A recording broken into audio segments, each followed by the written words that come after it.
Hey, have you seen my shoes? They're not answering my texts. Caddy, are you grooming? Yep. Ah, thought so. No, you didn't.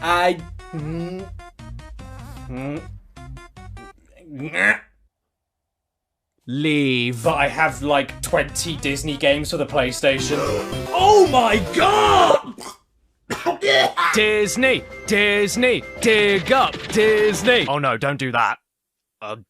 Disney! Disney! Defrost Disney! Booze put onto Mickey Mouse. Who doesn't know those 3 round circles? Because there's other kinds of circles. I mean, you see them and immediately you know what they are and what they represent. They're more popular than Good Morning Cat. Whatever your opinions on the Walter Disney Corporation are, I don't think any of us can deny the quality and impact of most of their movies from the animated classics lineup. From Snow White all the way to Chicken Little, they're all perfect, and you will never be. Disney started with a single 8-minute cartoon in 1928, and now they own the entire planet. So what better company to make you forget all of your troubles, get cozy, and enjoy some harmless family fun. Chicken Little, they're all perfect, and you will never be. Disney started with a single 8-minute cartoon in 1928, and now they own the entire planet. So what better company to make you forget all of your troubles, get cozy, and enjoy some harmless family fun. Dad? Dad, come on. You gotta get up. Dad. But as much as many of us love their movies, one thing in particular doesn't get discussed all that often. They're video games. And no, I'm not talking about Kingdom Hearts. And this is a huge shame because there are some great ones out there, especially for the biggest console available during Disney's height of popularity in their own renaissance, the PS1. And I'm not talking about the Pixar Disney games that are remembered more fondly. Nah. I'm talking about the old school, original Disney animation only ones. And in fact, back in the ugly deep pores of my past, I looked at a few of these on this channel. I don't recommend you going back to these videos at all, I was in a dark place, but for a brief summary, a few of these PS1 Disney games have surprised me, such as Donald Duck's Quack Attack, or as I like to call it, Quack Bandicoot. It's a fun enough platforming game where you control Ronald Ruckus as you run and jump through tricky levels, collect milkshakes to make Donald piss himself, and pick up long wooden sticks to shove up Donald. And who can forget the Jungle Book Groove Party? I did. It's Dance Dance Revolution. But you get to play as Baloo the Bear. And Lou Bega is in it, looking like he wants to traffic me. But with the good mostly came the bad, leading to forgotten messes such as Tarzan. A platformer where you play as a noseless butternut squash having a dance with a killer leopard, and every jump and attack is delayed, you have a knife that is absolutely useless against anything except for other humans because this game is rated for 3 to 10 fatal stabbings, and whenever you press circle, Tarzan has post-traumatic flashbacks to his days in the Korean War. Then there's Aladdin in Nazira's Revenge. Who's Nazira? A woman. And this game sucks too, with a horrid camera, stiff controls, combat that's slower than extracting oil, carpet riding that has checkpoints that spawn you directly into pillars, checkpoint! Aladdin running around with cleavage on his back, and Princess Jasmine on a skateboard. And this save screen makes me feel like I've been touched in my bad place. I can show you my ass. And who can forget Simba's Mighty Adventure, based off of The Loin King, where you play through a load of beige scenes from the movie while Timon leaves his browser history open. Pumbaa, try to sit on me. And Mufasa still talks to you even after being killed in a stampede. You must learn the delicate balance of the circle of life. Terrible controls that feel like you're driving Simba instead of moving him. A raw attack that simply doesn't work. Sometimes you can pull yourself up ledges and sometimes you can't. And help me, Uncle Scar! I got stuck in the wall! Then there's Party Time with Winnie the Dump, a Mario Party ripoff where you pick up fruit, drive around in circles for 3 hours, spawn unlimited bananas from the back of your feet, and the game doesn't let you play as Eeyore because everyone left him behind in the Wicker Man. And who can forget the worst name for a game of all time? Disney's action game featuring Hercules. One of the prettiest PS1 games you could get at the time, but also one of the hardest to control and even see what you're doing. What can you stand on? Who can hurt you? Who's just in the background? Where did that come from? Are you an enemy or a friend? How did they get the real-life Danny DeVito into a character model? But these 20 other ones here? Never played them before. And now I can't because I broke them all. And get ready to join in with everyone's favourite Disney character, Mickey Mouse, as we take a look at the first game Lilo and running cramp. Okay, fine, yes, I already did a video on this game too, but Christ alive, that was nearly 10 years ago. I was 17. Don't watch that! No, picking flowers ain't that cute. It's disgusting, I'm disgusting, and if you like it, you're a predator. If you're British, enjoy this weather. If you're British, enjoy this weather. Anyway, I'm done waiting. I'm not a bus passenger. So let's take a quick revisit to Lilo and Stitch, Trouble in... What am I going to expect here then? A whole lot of hula hula? Well, you should have said earlier. Oh, my favourite, Disney interspecies relationships. Well, so far I'm pretty confused. Where's the trouble here? Lilo looks pretty happy and Stitch is sitting around waiting to be serviced. Oh, alright, there's the trouble. It's on the disc. Lilo's gonna drown. Hey, how you doing? I've been better! Well, hey, check this out. I found a gallery in the main menu, and that's my favourite place because it lets us watch a scene where Princess Jasmine seriously considers sleeping with a dog. And then thinks about sleeping with Stitch instead. Hello, my name is Reg Cheesy, and welcome to your paradise getaway for the week, Hawaii. World famous for its beautiful volcanoes, luscious greenery, towering ocean waves, and human fish. What the hell did they do to Nani here? She looks like a stick of celery. Yeah, I walked forward. Okay, I'm starting to remember this now. This is a Crash Bandicoot clone. And back then on my first video, I must have had a bad case of AVG-enitis just looking for things to complain about because, to be honest, I think this is a good entry-level Crash game. It controls really well, the music is really catchy and relaxing, Lilo can handle volatile explosives, it's great for kids. She can also do a move called a bum bash, which is simply unacceptable. What did homeless people ever do to her? So let's rename it to something totally innocent that I think everyone can get behind. The Clunge Drop. And you may think that sounds a bit disgusting, but hey, I'm not the one that programmed a wispy fart cloud to come out every time you use it. The levels here aren't too badly made, especially for a kid's game. There's plenty of enemies and obstacles, tight life or death platforming, and giant sentient rock monsters that just live in the town throwing fireballs at everyone. It's a good thing I can beat them off with my broom, but how does one protect themselves in this beautiful forest full of man-eating plants and pigs? Why? By using... voodoo, of course. The weapon of choice for a little Hawaiian girl. Black magic. And it must be pretty powerful stuff since it gives Lilo the greatest special attack of all time. Summoning a giant pink man to sit on you. And if you think that's bad, you also get to control Stitch in this game, and he has his own unique levels where he comes across the worst obstacles imaginable. Giant stone blocks of himself. Stitch can do everything Lilo does, but also a gross spit attack that looks as wet as I feel, and a spin attack just like Rayman. He can't attack women though. Stitch is woke. You can't forget to mention the biggest difference between him and Lilo though, his coffee meter, or as my 17-year-old self called it. Stitch also has an ape-shitter meter.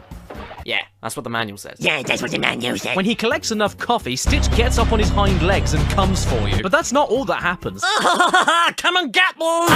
Because once you do that, you can roll into a ball and become totally invincible for a few seconds. The game even teaches you how to cope with real-life problems, such as how to deal with bullies, by challenging them to a race and forcing them to drive into TNT. But yeah, I haven't got much to complain about here, aside from the bosses, if you can even call them that. So well done, Lilo and Stitch, Trouble in Phil Collins. You're a new, underrated PS1 kids game classic, right next to...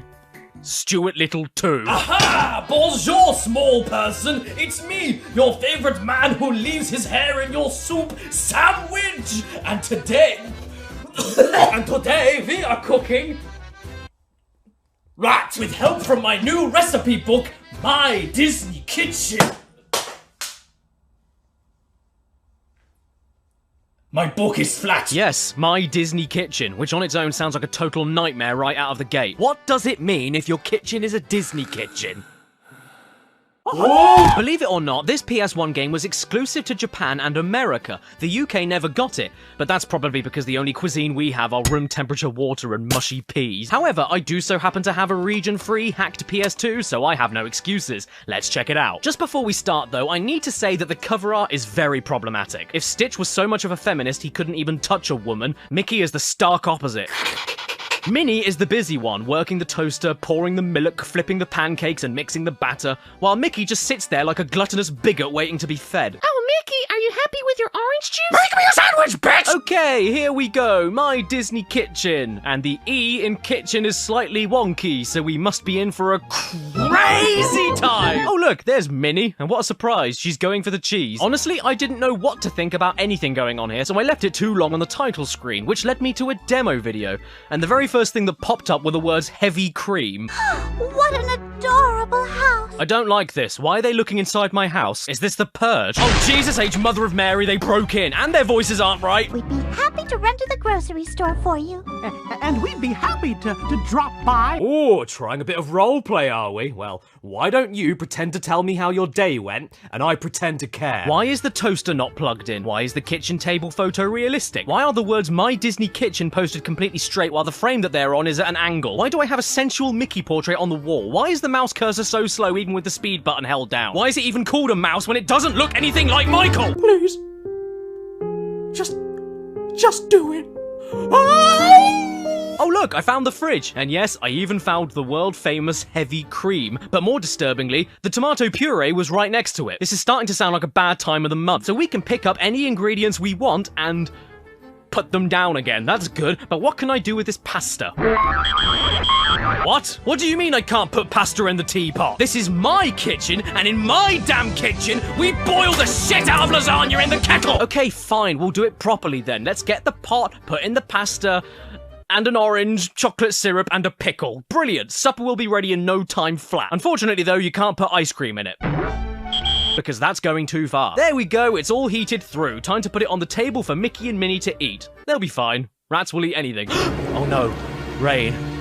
It's an omen. Why won't Mickey and Minnie come and try my delicious slop? They told me to put things on the table to eat them, and I just put things on the table, you miserable bints! How dare you not try my cooking? I'm a master baker! Okay, so clearly, if you want to play this game, you need to have a basic understanding of cooking. This is not a free-for-all, this is not about having fun. It's a game for parents trying to turn their 4-year-old into a housewife. You need to know what tools to use where, what ingredients go together, what to do with what ingredient in what order. If you like cooking, then congratulations, because that's all that this is. And I hate it. It's far too much effort for me to go through to make fake food that I can't even eat. Wait, what? I didn't want to open up a breakfast bar! I want the mice family to eat my stew! This is Walt Disney, not Hell's Kitchen! The lamb sauce! Okay, game, fine. If you won't try my food, I will. I didn't mean it. I don't want to try this. Okay.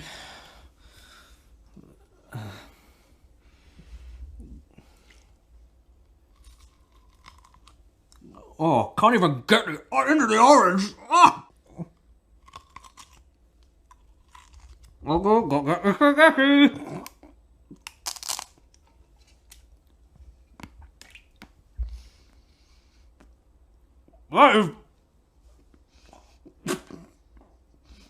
That's good enough for Mickey Mouse! Oh, okay, my mistake. I was too busy learning how to domesticate my children with cooking lessons to remember that you need to plate up your meals before the mice will eat them. Silly me. Mickey, if you don't shut up, you're going in the curry. Well, I couldn't figure out how to put all of my other ingredients into a single bowl, so instead, you can have a pickle on a plate. I call it Le Pickle Plati. And it comes with a knife when you want to end it all. Annoyingly though, even after all of this, they still don't want to eat my food. They refuse to go near a single lonely pickle without me putting actual food from the recipe book on the table first. Okay, fair enough, whatever. So I look up how to make a cake, head for the oven to make it, sort the batter out, bake it in the oven, and burn it. So now it looks like human waste. Let's put Donald's face on it. Yeah, there we go. Donald's dump. That cake looks quite interesting. Eat up, kids. I'm sure you'll love it. Oh, this is delicious. Oh boy, just wait until Donald hears about the time we ate his feces! Hang on. Feces. Poo. Winnie the Pooh. Ah. Oh. Ah. Oh. Oh. Oh. Oh. Ah. Ooh. Oh, this doesn't feel very good. But how will I cover the medical expenses? Hello, I'm Spons. Hello?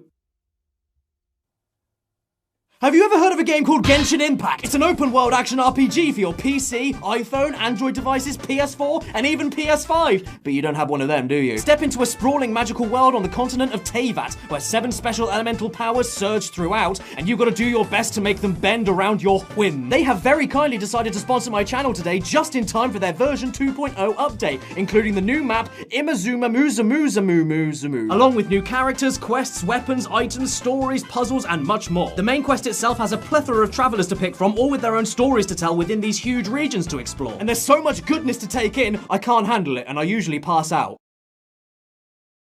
Even better, if you're not up for a lonely quest all by your lonesome, once you reach adventure level 16, you even unlock a simultaneous 4-player co-op mode that works across every system for every version of the game, allowing for even more elemental combat variety, more ways to explore, and more friends, because let's be real, you need some. You'd better head to the link in the description right now and download the game though, because they're updating it constantly, even some brand new characters to play with, including the new obtainable characters Yoimiya, a pyrotechnician with such a hairy back she can make plats out of it, and Sayu, a small ninja that either has a tail or is sitting on the comfiest beanbag I ever did see. And this is alongside the new Inazuma region, with the second chapter of the Archon quest, new weapons to forge together for stronger weapons, new events that reward you constantly for taking part. Come on, you want to stay in the bathroom for a few more minutes too long, right? Then Genshin Impact is the game for you! Thanks again to Genshin Impact for sponsoring today's video, and get the game in the description right now. I'm cold.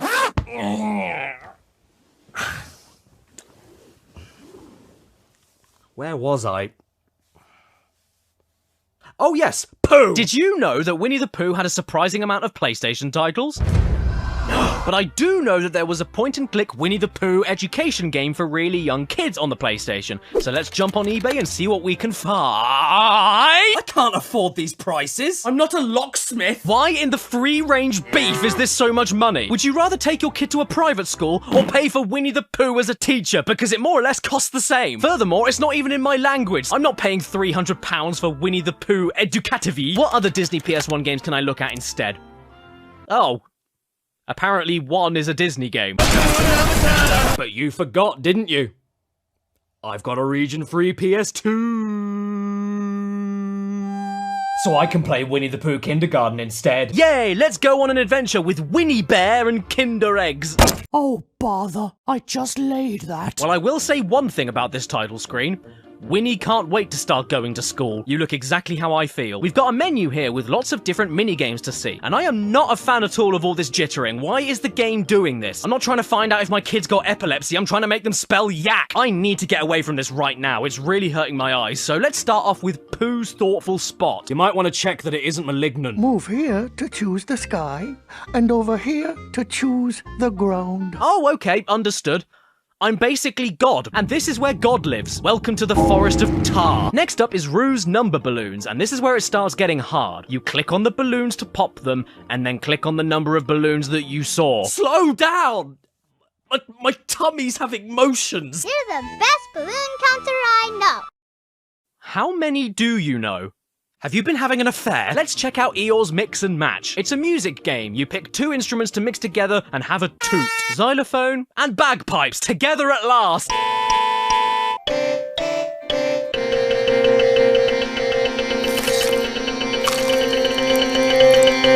Tigger's Treasure Hunt. Here's a grid, here's a children's character that rhymes with a slur, and here's how far away you are from the treasure. Apparently, I'm only 5 spaces away, but Oops. no matter which 5 spaces I take, Uh-oh. I can never seem to Uh-oh. find the right Oops. place to Uh-oh. go.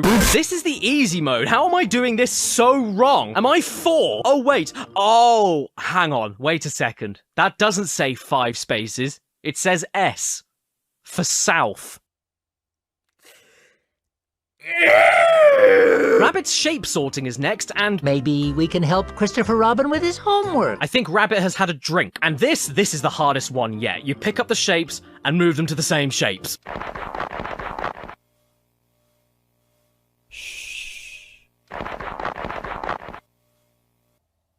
Gopher, what did you do? And the final minigame is Owl's Word Shop, where you match the correct words to the correct beginning letter, which is just as fun as you can imagine. But what's even better is the way that Owl says certain words. Zebra, goat, mouse, ant, orange. Oh, my. I hope that goat doesn't eat poop. Yep, so do I. Okay, right, I can hear all of you right now from where I live. Cads? This is the Dark Souls of education games.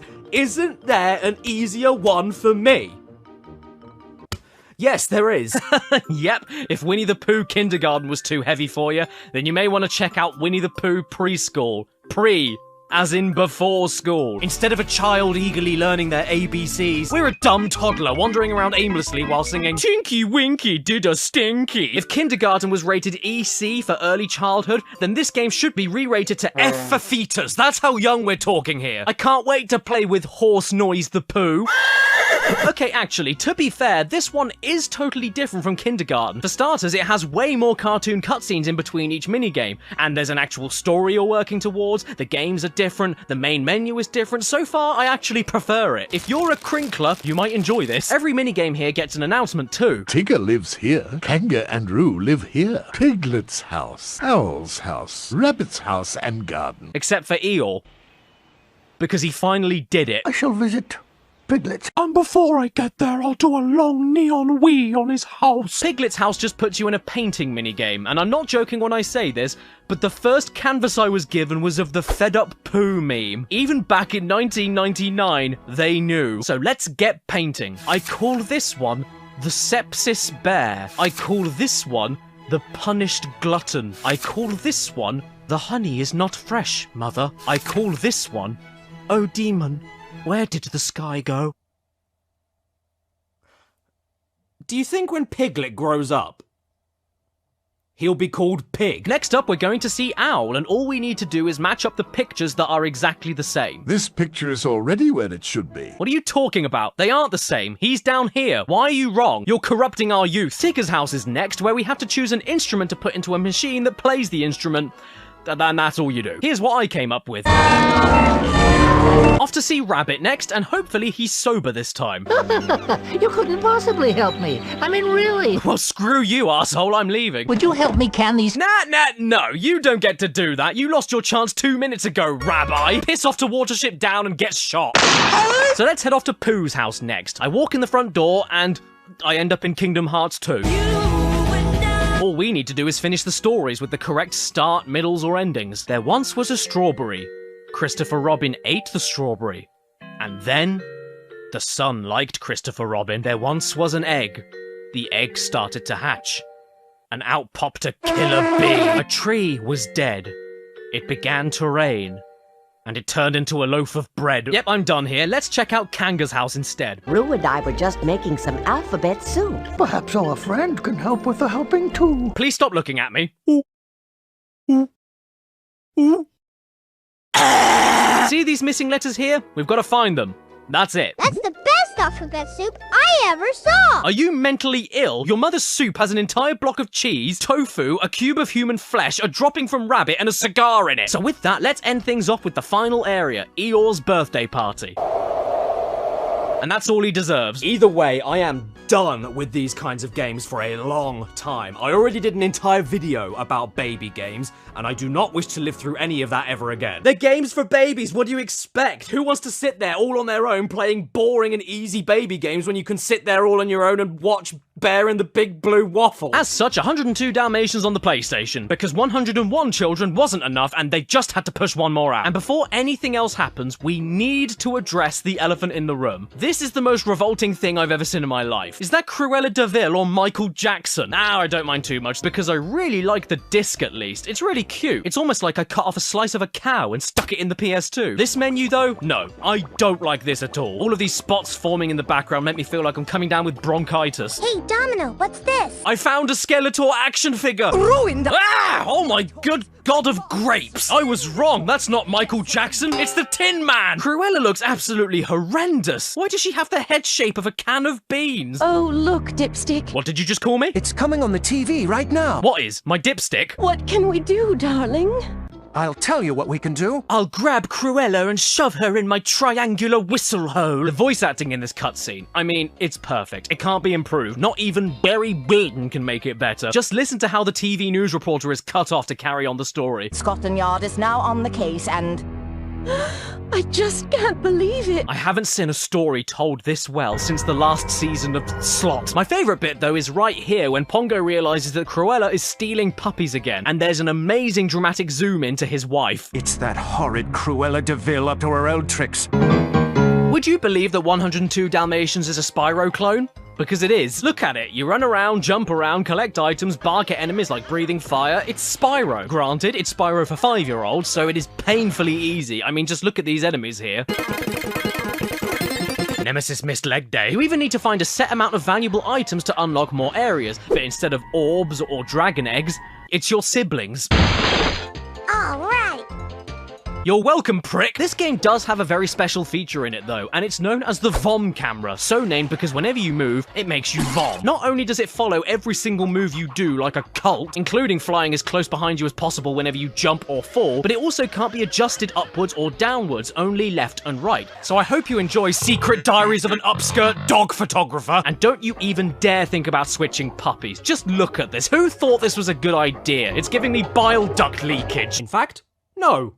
I changed my mind. This is the best idea I've ever seen. I think every single game used to make you throw up on the side of a shop window every time you change your mind. I mean, who needs $400 VR when you can spend as little as $20 to turn your PS1 from grey to beige with your own mouth. Something here that did make me laugh, though, is the destruction of these toy enemies. I don't know why, but they make the most violent sound in the whole game, and the toys themselves fire off into the distance like the Hindenburg. I don't know why, it just tickles me. All of a sudden, we're sucked into a giant logo, okay, and then we're greeted with this thing, hate. All I know is hate. I am Sergeant Tibbs. Then we get inside this toy factory, and lo and behold, now the camera is too far up. I couldn't handle it anymore when I got to Cruella de Vil pinball. That's a sentence I never thought I'd say. Because all that happens is you get bounced around all of Cruella's bouncy lumps, forever and ever. You can never stop. No one knows when you go, or where you go, or where are you going, or when you stop. Who knows where you're going? I don't know where you're going. It doesn't matter. You can't get out. You're stuck here forever, so you need to set up your life here now. I can't handle this anymore. From staring up inside the gallbladder of a puppy, to the spinning character switching, to the Cruella pinball bouncing, I think I'm gonna spew. Just stop everything right now. Oh, look. The game is paused. So let's move on to the game based on the sequel, 101 Dalmatians 2. Wait, where did the other Dalmatian go? Did they get hungry? 101 Dalmatians, 101 Dalmatians 2, 102 Dalmatians, which should really be 101 Dalmatians 3, 102 Dalmatians 2, which should either be 103 Dalmatians or 101 Dalmatians 4. Caddy, what are you doing? Waterboarding. So yeah, 101 Dalmatians 2, or as it's more commonly known, Dalmatiner Auf Kleinen Fort, is another US exclusive PS1 game, believe it or not. And that's even more confusing when you consider the subtitle of this game is Patch's London Adventure, but London never got it. And that's because the Queen didn't like PlayStation since she could never beat Devil in Tekken 2.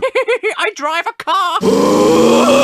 Behold, one and all, the magic of 2003 PS1 games. Still images with absolutely no voice acting. Can you believe that this game already loses to Dalmatians 3? In this game, you control Patch, first name Nicotine, in a 2.5D platformer, but you have a sniffing button. Oh, and every time you sniff, something comes out of the top of Patch's head. I think it's the parasite that's giving him that face. This is a game where absolutely nothing happens in the first level, and then absolutely everything happens in the second. Nope, I'm not kidding. Just look at my footage for level 1. You're basically just walking around while avoiding steamed dumplings dressed as policemen, and then the game suddenly turns into an isometric top-down exploration game starring a literal son of a bitch. It's like Zelda, except you have no map, no clue where you are or where you're going because everything looks identical, projectiles that fire at you from off-screen, limp and floppy controls that don't let you aim properly. You know what? I thought you were called Patch because of your eye, but now I know it's because your mother should have left you as a stain on the floor. And that is all I can say about 202 1 Dalmatians 2 Skid Mark's London Adventure. Thanks for not giving us this game, America, because you got London all wrong. People throwing shit at you for no reason at all, the streets all looking the same, the police chasing you down for no other reason than because they're bored. Real London's worse than that. And when we're fed up with the land, we drown ourselves in the sea. All thanks to The Little Mermaid 2. The Little Mermaid 1 was apparently not game-worthy enough, but the second movie was just gagging for it. We're having a bad hair day. If we were, you wouldn't be helping. I want this on my PlayStation! As you can see from my footage right now though, this is indeed brand new, still sealed, in the original Sony PlayStation plastic wrap that it came with when it was first on the shelves. This game has not been touched, and it was the most expensive game I bought for this video because of that. And that's fine, all I've got to do is be really careful with it. I don't need to open it or anything. Hell, I can always use an emulator. Intuitive, non-violent gameplay.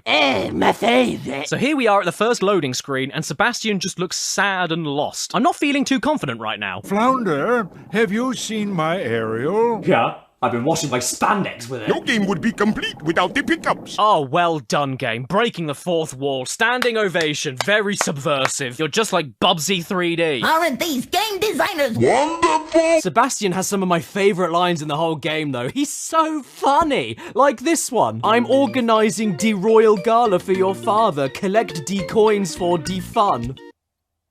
Did I just commit a hate crime? So the game begins, and this old slag won't let me get past without her bloody comb, because she can't be asked to find it herself. Fine, whatever, I've got nothing better to do, I'll look for it myself. And what begins as a simple quest to find a comb for a woman quickly turns into a game of you needing to fix everyone's problems with everything. To start with, you've got to find the comb, but on the way you must fix the orchestra, but in order to do that, you need to find Sebastian first. So you go to the left to see the king after finding the comb at the furthest left point of the level, and he needs to find a gold ring that's gone missing, so you go all the way back to the furthest right end of the level to give the cow her comb back and then get a key for a chest in the king's room. But if you try exploring further to the right, a palace guard will tell you that no one is able to leave unless the king gets his special sodding ring back, which means going all the way back to the furthest left point of the level to open the chest and get a magic bag, which for some reason triggers Sebastian to appear on the right-hand side of the level and fix the orchestra, where we find the king's ring stuck inside a tuba, meaning going back to the left of the level to give it back to him so we can swim all the way back to the furthest right end of the level in order to get past the guard. Why am I fixing all of your problems? Leave me alone! I'm a pretty mermaid, not a prime minister! And I'd love to say that the rest of the game improves after that obvious railroaded tutorial, but oh man, it doesn't. Are you sure that non-violent gameplay was a good idea? In every single stage, you swim around boring and tiny levels, barely able to move anywhere, even when you should be able to, and you just find random shit lying on the floor that you collect, and then use immediately on other shit that's right next to where the original shit was laying. And don't forget about the hidden items, even though they're not that hidden at all because they're usually in the same path as just making it to the end of the level. Look at this stuff. Isn't it neat? Wouldn't you think they cut off my feet? Plus, it's extremely hard to see where the hell you're even going because the camera is too close to Ariel's breets. You can't make out what's just part of the background, what's a path you're allowed to go on, and even what's able to hurt you. Oh, yeah, that's fair. Thanks so much, Mrs. Vagelus. Attack me with a crab in the background that's not even touching me. Whoa, what? There's a shark! What? There's a shark that's trying to eat me, but you said there was no violence. What do you call this? Where do I go? Where do I go? I don't know. Ah, no, I got eaten! Oh, my mistake. No, we didn't. We got spat out. Oh, okay. It's Ursula. Hello. And then the game just quits itself and boots me back to the main menu. Hey, Ariel, do you know what my favourite meal is? Fish and chips!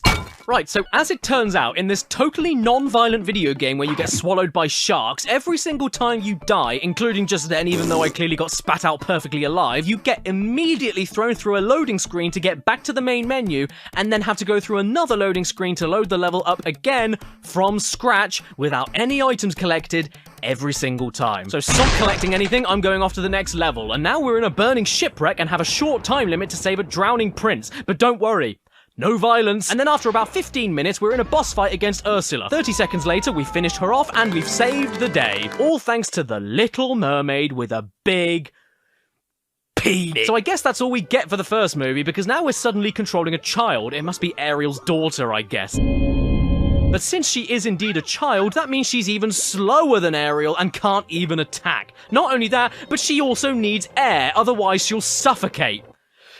No violence. In fact, why can't you breathe underwater? You're the daughter of a mermaid. Have you got the lungs of Wheezy? 5 seconds later, we die, and then my great aunt pops up, and then we're back at the main menu all over again. No thanks, I'm done. Ella, and a ginger finger. Oh boy, what a funny little character. Are you about to give me a game? How did you know? I'm a man. Okay then, ready?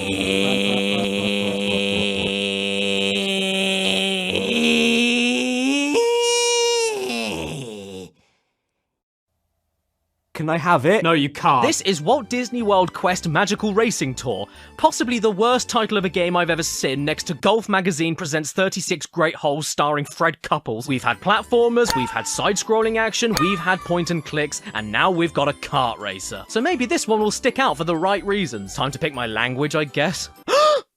But I'm French! Aha, Bon Jovi. Okay, well the game doesn't start all that good because Jesus is P-bit. What is going on with Chip and Dale down here? Dale looks like Nosferatu, and Chip has camel toe. Well, hello there. Cricket's the name. Jiminy Cricket. And today, I have a tale for you. Okay, apparently Rattlesnake Dale wasn't scary enough for the kids because now we have this overly animated, withered old peanut with a full set of human teeth. He is absolutely disgusting. Hello there, Ricket's the name. I've got Rickets. Nice to meet you, Jiminy, and my name is... Sook. Luckily, that isn't because the game itself sucks. Far from it. It's the best I've played so far for this video. Well, most of the time. It's got everything you need for a kart racer. You've got power-ups, drifting with drift boosting, but specifically for hairpin turns. You can tap jump to make sudden sharp turns over and over again to keep your speed up. There's loads of shortcuts and alternate routes, and there's even some shortcuts that can only be activated once per lap by you needing to drive through all of these loops here and then aiming your car in the right place. Even the entire idea of the game itself is great. Its pre-title is Walt Disney World Quest for a reason, because all of the racetracks are based off of Disney World rides and attractions, with the races themselves throwing tons of nods and references to what you see in the parks and rides themselves. Pirates of the Caribbean, Space Mountain, Rock and Roller Coaster, Thunder Mountain, Haunted Mansion, most of the big ones are all here, and it's really cool to race through them. Then to make it even better, after you've picked your Disney reject that nobody remembers like Otto Plugnut or Oliver Chickley III, every racetrack actually changes the vehicle you're driving to match the theme of the track that you're on. Whether you're using a train in Thunder Mountain or a rocket ship in Space Mountain, it's details like that I have a right fit over. And they even use some of the classic Disney World background music for some of these racetracks. Gringos come out to socialize.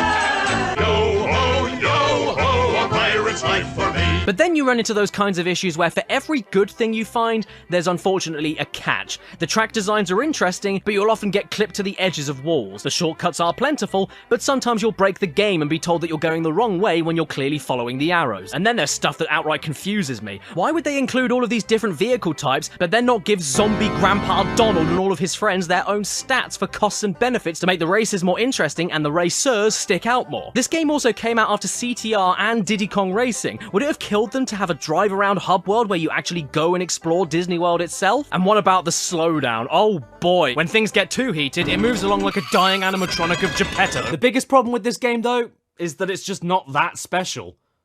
It's functional, I like the tracks, but there's really not that much I can say about it. It's as standard as a kiddie kart racer goes. Not much depth to it whatsoever. But Disney Story Studio Mulan, on the other hand. Now this is what I call a video game. Why is there a hairy circle? My name is, Brah. I don't know, what do you want from me? This is a game from the animated storybook series of Disney games. Interactive moving slideshows that retell the Disney movie that you picked and that allows you to mess around with each chapter as you go on with mini-games and pointing and clicking on Pumbaa's. 24 odd years ago, I actually had one of these on my old... and it was of 101 Dalmatians. Come here to Jasper and climb in his sack. As a kid, I adored this game, and for a point and click that just tells you the story of the movie, it does its job extremely well, with minimal mental scars. I also had my eye on that lady's Dalmatian. The only one of these games that made the leap from PC to PS1, though, was... Mullen. Watermelon.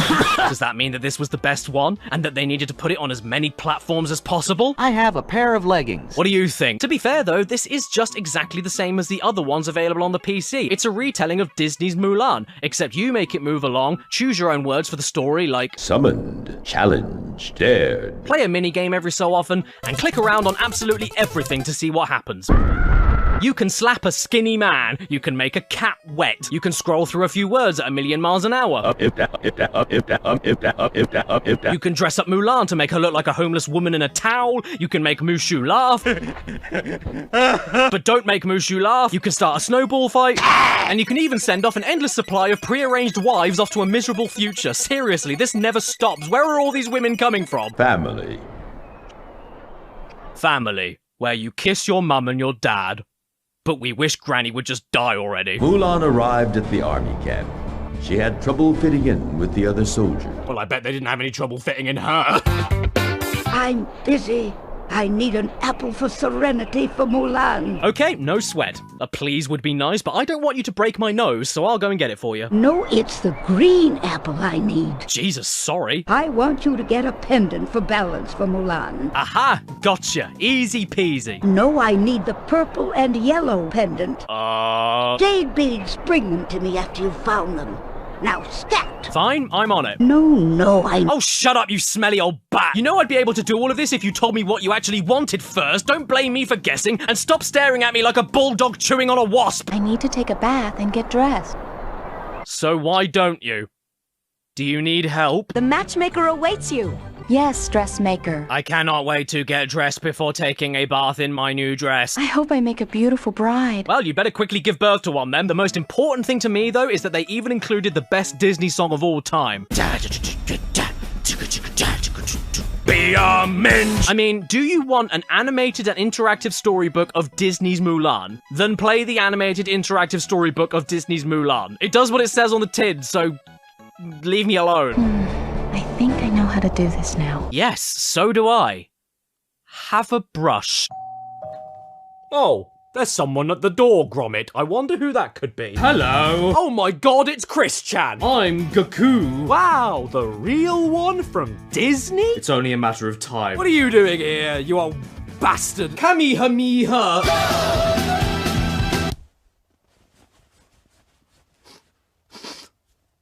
I can smell Atlantis the Lost Empire in there.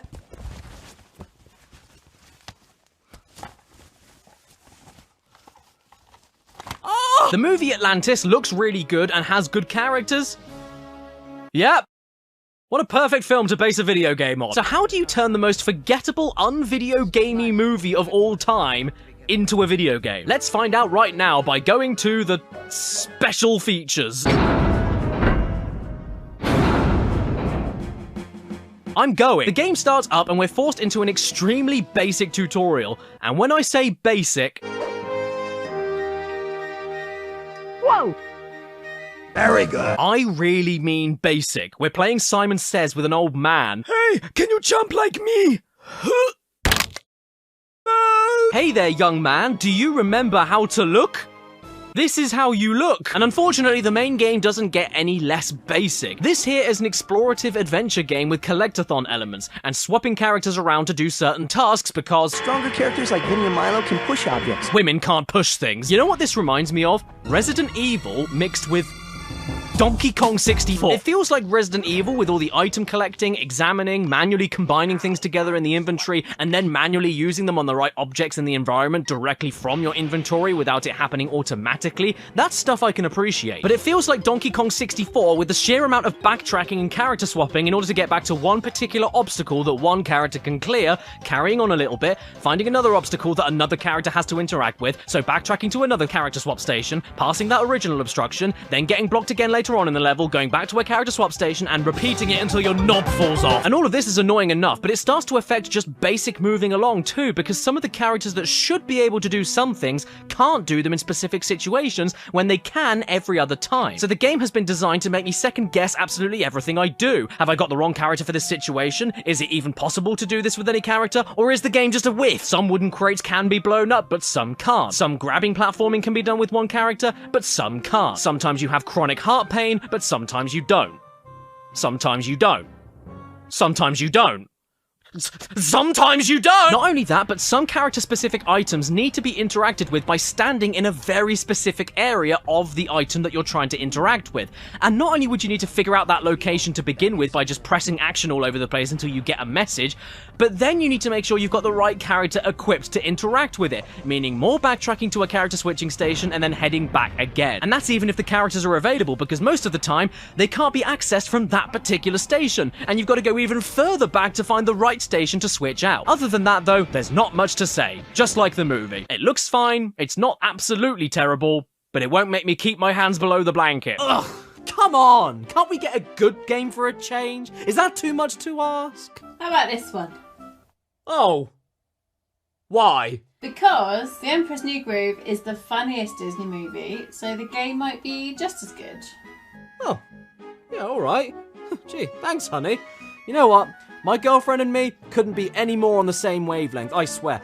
We know each other so well that we even finish each other's...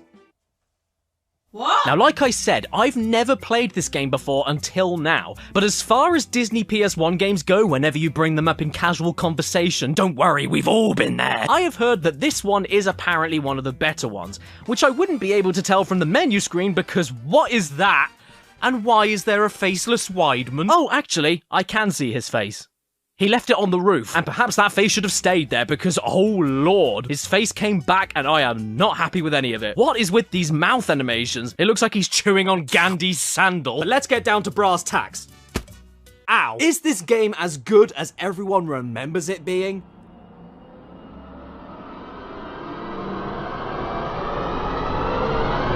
Yes? I was pleasantly surprised by this one, I will be honest. I couldn't tell you why the hell they decided to make a comedy road trip movie into a video game and do it relatively well, but somehow those crazy bastards did it. It's another Spyro clone like the Dalmatians game, but it's way better designed. It looks better, it feels better, there's more ways to move, more ways to unlock collectibles, more tense and interesting platforming. Sure, it's more linear and a little less explorative, but for a game about controlling a llama, you can do a lot worse. Use your look button to see the red idol on top of the statue. I would love to, little boy, but I'm a bit too confused by you. You've got the feet of hair combs and the body of a seal. And just like the movie, the game is pretty funny sometimes. You've broken my toy llama again.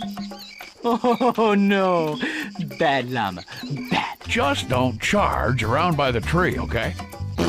I mean, check out that walking animation. It's so good. How can you not love it? There's also the timed obstacle challenges while you charge, sliding races, aiming and shooting games, but with spit. What is it with Disney and Flem? There's even a stealth segment where you need to keep moving forward while hiding behind obstacles every time your target decides to turn around. I'm a secret agent. But this lady, though, woof. What happened to her? What's her name? Eczema? Yeah, eczema. She looks pretty bad. She's so filthy, even her breast milk has expired. Do you know what else expired? The dinosaurs. The box isn't lying. The game is called Dinosaur, and there are dinosaurs. Dinosaur, dinosaur, monkey. And before we get to the actual game, I really do just need to bring attention to the worst piece of shit picture of a dinosaur I've ever seen in my life on the back of this box. What is up with this? Did their printer break? Oh, look! Big Grub! I love Big Grub. Enough joshing though, let's sit down and play some Dinosaur.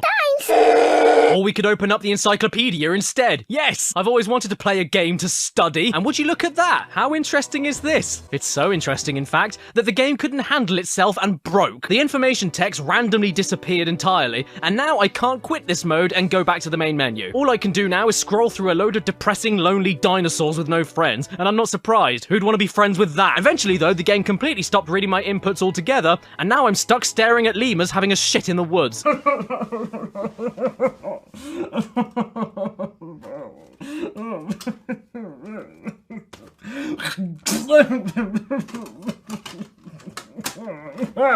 Oh well, at least we get to see Big Grub again. And here is the game. Okay, where the hell do I start? The game opens up with a 35-second scene of a pterodactyl flying over an island and nothing else happens. You can't control it, you can't skip it, you just have to sit there and love it. That Oviraptor is attacking the nest. Well then you better go and save it with your swoop attack. And I don't need to explain anything that's wrong with it. You can just watch the whole process yourself.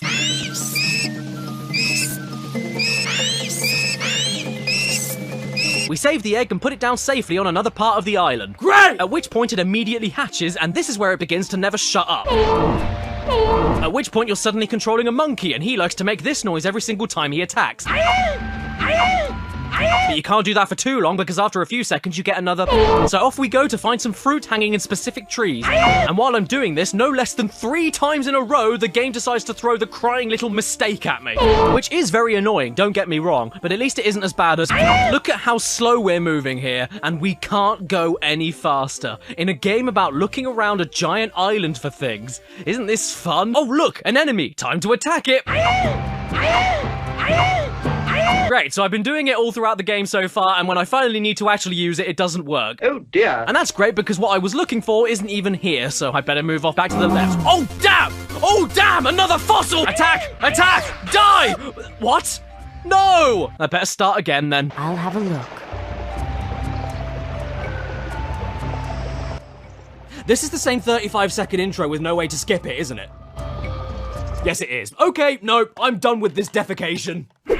Right, now, what's next? Please, it has to be good. Surely there can't be any more half-baked, doughy splats of Disney games on PS1. Surely there has to be a classic out there that's hiding for... Mickey's Wild Adventure. Hey, I remember this. Did you guys ever play Mickey Mania on the Super Nintendo and Sega Genesis? It was a 2D Mickey Mouse platformer from 1994, and 2 years later, in 1996, it got an enhanced PlayStation version with much better music and prettier graphics. I never played the original, but this version in particular I remember borrowing from my cousin many times. Just this box art alone is making me revert back to a kid again. Super nostalgic. And speaking of the box, this game is so confident that it doesn't even list any features on the back of it, or mention that it's a remaster. It's that full of itself that it thinks it can sell you on the screenshots alone. And to be totally fair to it, yep, it deserves to sell itself on the still images and nothing else, because this is easily one of my favourite looking PS1 games of all time. The whole concept of the game is that you control modern Mickey Mouse travelling through a handful of his classic cartoon history to help out his past self, and then moving on to the next cartoon. And it's a concept they do not skimp out on. From the Steamboat Willie stage gradually changing from black and white to colour the further you get, to the Meese fighting in the background of moose hunters, it just fires on all cylinders from the second you start. The pixel art and animation is delightful, and the way it uses the PS1's power to mix 3D objects into the hand-drawn style looks really good as well. It's really like they're trying to bridge the gap between a traditional 2D animation and 3D video game and make it seem as though the game aspects are breaking through the cinema screen to give past Mickey shit for modern Mickey to help him out with,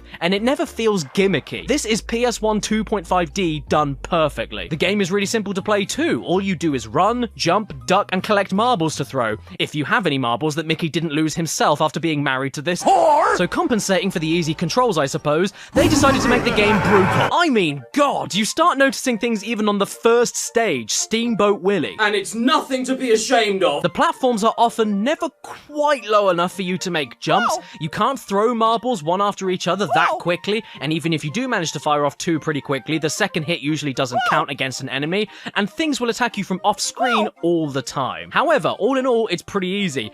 But after that comes stage 2, the Mad Doctor. And mad is certainly right, because this is where the game switches things into arsehole gear. It begins immediately with bats that you don't have much time to react to if you don't already know they're coming. Then there's these skeletons that hurt you enough on their own, but also explode on death into multiple bones, a few of which can hurt you, and they blast off into random directions that are impossible to predict or work around based on what else the level is asking you to do, so they will inevitably hit you like boop. Then there's more bats that suddenly appear from off screen like boop. And an extremely fast minecart riding section that gives you barely enough time to react to saw blades like boop. And don't forget, you need to jump to attack flying enemies that are coming towards you, but if you do jump next to a rope, you'll automatically grab the rope and fly yourself all over the damn place, often back into other danger like boop. I lost all 3 lives that I had on stage 2, and I couldn't figure out how to earn any more. The game is really stingy with health too, and that's not a huge deal, but you can only take 4 hits, which massively becomes a problem when you get to stage 3, Moose Hunters, because look at all the shit falling from the sky here! All the while you need to dodge off-screen mooses. Following this is a chase sequence where there's a ton of obstacles, a turn that's slower than a recycling truck, and a jump like you're on bloody Saturn. And after that, it just keeps going. Stage 4, the Lonesome Ghosts, picky jump collision detection, a tiny field of vision in the dark, absolutely unavoidable damage, enemies you can't even kill, even though these ghosts are already dead, but you know what I mean. Projectiles flying at you from off screen, and it doesn't stop there. Stage 5, Mickey and the Beanstalk, where there are butterflies that are nearly impossible to hit, and dragonflies that take up half the damn screen and appear from nowhere while you're platforming across sinking leaves. And if you get a game over, you begin the entire stage all over again, which means, for an example, on stage 2, if you lose all of your lives at the last boss level, you need to redo all of the 8 mini stages that make up that single stage all over again. Look at how I'm playing here. This overly cautious tippy-tapping. It's not a fun way to play a tricky platformer, and most of the time that didn't even really help me. Mickey, get up there, you stupid bratwurst! Plus, the game itself, in its box and everything, was not one of the cheaper ones to find on eBay, so save your munty. Right, now, what have we got? Caddy, did you just hit me with this Mickey Mouse disc? Oh wow, everyone, look, it's Le Smark. That's L.S. Mark. Shut up, you're not real. Okay, well, I may not be real, but this is. Goofy's Funhouse.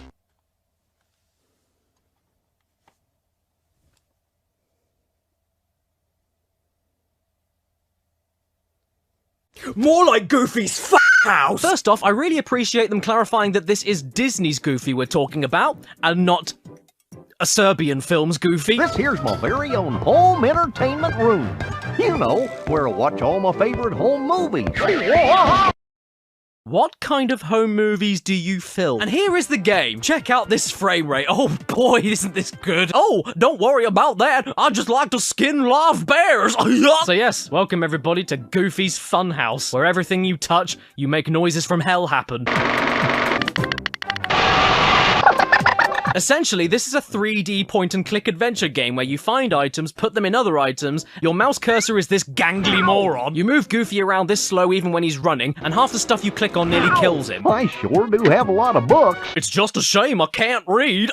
Then you eventually find a load of mini-games that you need to win in order to collect more items and put them in other items. Yes! I did a win-win! You know what? The name of this game is incorrect. This is definitely not Goofy's Funhouse, it's Goofy's Hell House. There's fish and peas on the kitchen table smoking a cigarette, urine in the blender, the walls are made of cheese, the garden is made of anus, Pluto has one singular giant eye, there's crying mannequins, ghosts and skeletons in the attic.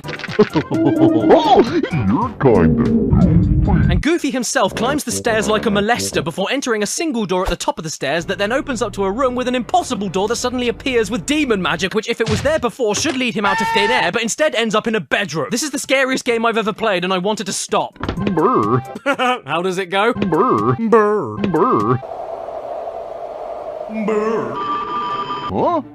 We've been entered into a phone quiz. Ooh, a phone quiz. How fan. Where do you wear a golfing hat? Easy. Legs. How dare you? What do you hit a golf ball with? Easy. Golf cart. How dare you? What room in a house is for sleeping in? Easy. The bathroom. Well, you've clearly never had a heavy night before. Even though you definitely have. Goofy referencing Nintendo. Bowser. You know what? Max isn't home, so I want to snoop around my son's bedroom. Nothing will go wrong there. Oh, well, come on, Goofy. He was going to tell you when the time was right. Maxie, we don't want any queers in this house! Okay, Goofy, well now we know you're already a bigot, so I don't think you should watch that film reel hiding under your son's bed. I will say, though, that after all of this nonsense, you're actually rewarded with full-length classic Goofy short films. There's 6 of them on the disc, actually. And I've got to admit, that's the best thing in the game. This is a really good reward. Now, where's that pump Mickey gave me for my birthday? I need it right now. I want to make it bigger. And I don't know why, but I oddly got into this one. Yeah, I enjoyed it. Does that make me a psychopath? In which case, I'm the perfect target audience for Tigger's treasure hunt. There's a party, but there's no honey, and we need to find more honey to quench this lump's insatiable hunger. So Tigger heads off to get the honey. Guess it's time to rocket up to space and die then. It's all very simple, and the name of the game tells you all you need to know. It is Tigger's Honey Hunt. Featuring Winnie the Fecal Matter. First off, I really do like this old storybook setup. It's just like it is in the movies. And to give credit, for a 2000 PS1 game, it doesn't look that bad. I even really like those pre-rendered backgrounds that emulate the sketchy hand-drawn style of the original movie. It's cute. And what a nice game this is. You move left and right, jump, and duck. That's it. It's so friendly. You explore side-scrolling levels and find items for your friends. That's all you do. Tiggers like being the top. You can't even attack enemies that hurt you back, because in Winnie the Pooh, we don't confront our problems, we run from them. The odd thing, though, is that despite all of that, this is actually a decent platformer. Specifically for toddlers, I'm aware, but there's a lot more care put into this than your average baby game. Like I just said, there are enemies as well as plenty of hazards with timings to learn. There's a lot of obstacles to platform around, many of the levels branch off into different pathways and non-linear extra areas. You need to explore these areas to find enough honey pots in order to unlock the next levels, and there's even unlockable new abilities to make the platforming more interesting. I had no clue what to expect going into this game, but it sure wasn't any of this. Blah! Tiggers don't like foot fetishes. I mean, I can't be horrible about it because the game isn't horrible. It's not trying to be anything massive, it's just trying to give your kids a nice relaxing side-scroller with a bit of challenge and good controls. I don't know what else to say. Tigger is the next Tekken fighter! I'm trying to open this door, but it's not moving. Okay then, Rue, let's see what I can do to help. Oh, bloody hell! Oh, hello everyone. Sorry, I got bored. You just caught me in the middle of watching the classic rom-com. 4 weddings and a funnel. But is it as classic as the movie that our next game is based on? Treasure Planet? Yeah, you heard me. Treasure Planet is a classic. It's a great movie. You don't know what you're talking about. You're wrong. And that's okay. Not everybody can be right. I did hear through the grapevine, though, that this was also a decent game from people's childhoods. I mean, you guys were right about the Emperor's New Groove, so I'm excited. Let's pop it in and have a go with Treasure Planet. Oh boy, this is really cool. Look at this. My copy that I found online actually came with the original sticker set completely untouched, and even a mini PS1 catalog for all the new games at the time. This takes me right back. It is so sweet. Oh damn, I need to get this portable LCD screen. I've always wanted one, and I really should do a video on PS1 accessories at some point. But that's not for now, the game is. And my controversial opinion on this 20-year-old disc that none of you should really care about anymore is... it is fine. It is the most fine game I think I've ever played on the PS1. You run around open-ended linear areas, do a platform, swing a stick, shoot a bang-bang, collect Cheerios, spend collected money for more areas. It's absolutely nothing special. It's totally fine. I just genuinely don't know what else to say. It's as standard as they possibly come. Welcome to the Interstellar Union of Miners. Speaking of miners, I'm pretty sure this guy likes them. Yep, we're looking at Peter Pan now, if you couldn't tell, and his very own video game, Adventures in Neverland, starring Peter Pancreas. Now, even though I really do love the movie, Peter himself I've always found to be one of the creepiest and most uncomfortable main characters of all time. He's the boy who never grew up. Yeah, I'm pretty sure that was just the legal defense of Gary Glitter. And this unease extends from the movie to all over this case and the manual inside it. Firstly, it's entirely written in Comic Sans. Secondly, in the list of Peter's friends, he lists himself. And thirdly, this memory card is useful for saving lost boys. Me no likey Pan. Hello everybody, nice to meet you. My name is Gash. There's a huge treasure hidden in Neverland? Yes, Peter, didn't you know? Here's a fun fact for you today. In order to actually start playing this game, you need to sit through the intro company animations, a loading screen, hit start to then enter another loading screen, enter your name, watch a cutscene, enter another loading screen, go to a level select menu, pick your level, and then enter another loading screen. Why is this taking so long? Come on, do something, pedo pan! Oh, okay, I take it back. Now I wish you didn't do anything. This is not a good game, Pete. It's a side-scroller, except you can fly, which sounds great, but in this game, all that means is fill every level with absolutely nothing, because who cares, you'll just fly above it anyway. It's one of the emptiest games I've ever played. What's the point in flying if there's nothing to fly around? At that point, you're just moving a mouse cursor on a black screen. It's the best game ever. There's no platforming, there's too much space in between hazards, it's just a load of nothing. Even the secret areas are just on your way to your next checkpoint. Hey, you wanna know the best place to put a secret area? Right next to another secret area. And the first level loves telling you over and over again, whoops, you can't go there yet. Whoops, you can't go there yet. Whoops, you can't go there. Well, at least that isn't as irritating as the amount of loading screens in this game. There's a loading screen for everything. There's a loading screen when you start a level, a loading screen for beating a level, a loading screen for getting back to the menu. These can all last up to 20 seconds every single time, by the way. And considering most of these stages last no longer than a minute or two, you're spending more time looking at Peter having a wee than actually playing the game he's on the damn cover for. He's the boy who never grew up. Well, he must have done at some point, because kids don't like sitting around doing nothing for 20 seconds every 1 minute. Here is the combat.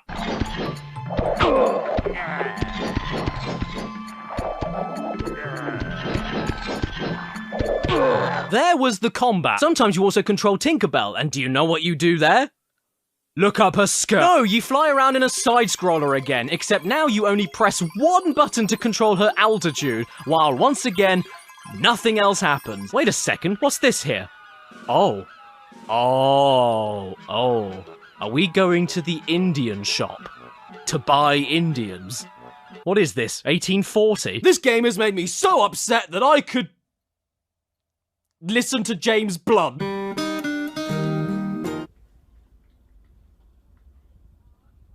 Okay, what's next?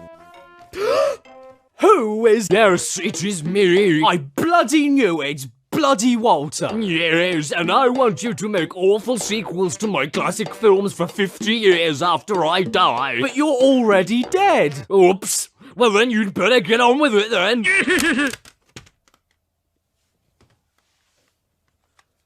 Peter Pan in Return to Neverland? He went back! Yes, we've got another US exclusive, so if we didn't get it over here, we must have been really offended by it. Maybe Peter finally touched them. It's the same game.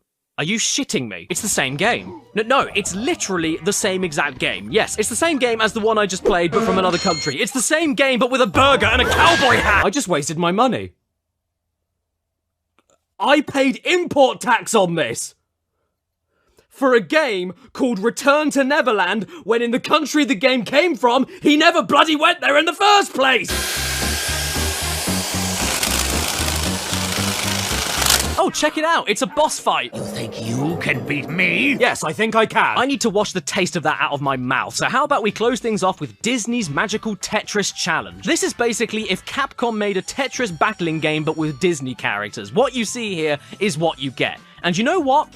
It kinda rules. It's nothing more than Tetris battling, either with a second player or with a short single-player story mode, but these battles will test you. They can get surprisingly difficult. It's tense, it controls well, the music slaps, it looks great. I'm happy I picked this one up. The story mode is really weird though, since you have to go through it by helping all of your friends with certain jobs, and the only way that you can help them finish their jobs is by beating them? Hey Donald, thanks for helping me out by kicking my ass! Well, that was an anticlimactic way to end. It's nowhere near good enough. So how about we end this video properly? With Dance Dance Revolution Disney Mix.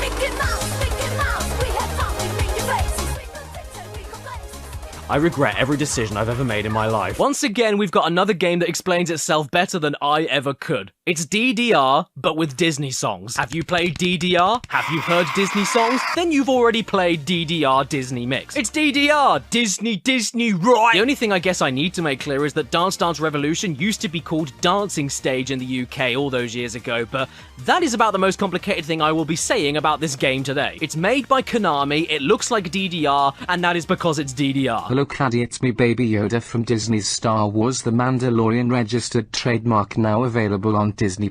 Oh, how cute! Hello, you're looking very marketable today. Take my dance mat so that you can look ha-ha funny-wunny when you play this game. No! If you don't use it, I will skin your cat and wear it. I mean, yes!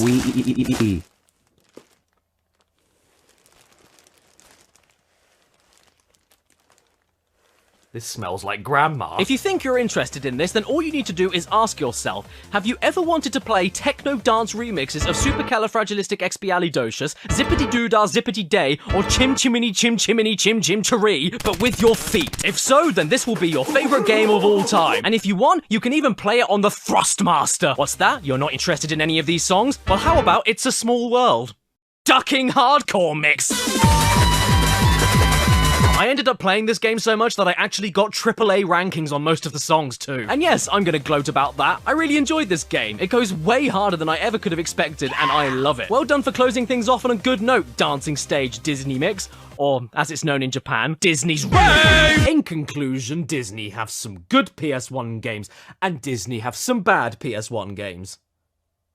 But most of the time, the movies are way better. So why would I bother wasting any more time playing worse versions of the movies when I can actually sit here and watch the movies and keep my hands free for— Please subscribe and don't forget to hit that bell. Follow me on Instagram and Twitter, because you haven't been very good today, and I'm giving you a chance to redeem yourself. Special thank you to all of my executive producers on my Patreon page in the description below. Lucifer1307, Starman Stubbs, Anders Amdell, Basil, Blake Brown, Captain Demazan, Dave Marshall, Dredge and Bungo, Enerjack5, Eric Branke, Exopaz, Hat Foodini, Heartfire, Inflim, Iron Ninja, Mitchell Reed, Ramen Wolf 1485, Raven Tora, Red-Eyed Critic, Skullman, Slowpunk, TARDIS Type 40, The Game Shed, The Real Kit Nathaniels, Try Tressler, Tudor Apples, Whirlwind Abyss, Flick Joseph, German Boy Remy, Daniel and Alex, MR Rushton, Zohaib Ahmed, Bilal Choudhury, Saviour of Light, Harper Onions, Lewis McNamara, and Terrell. Stan. John Lennon is a John Lemon.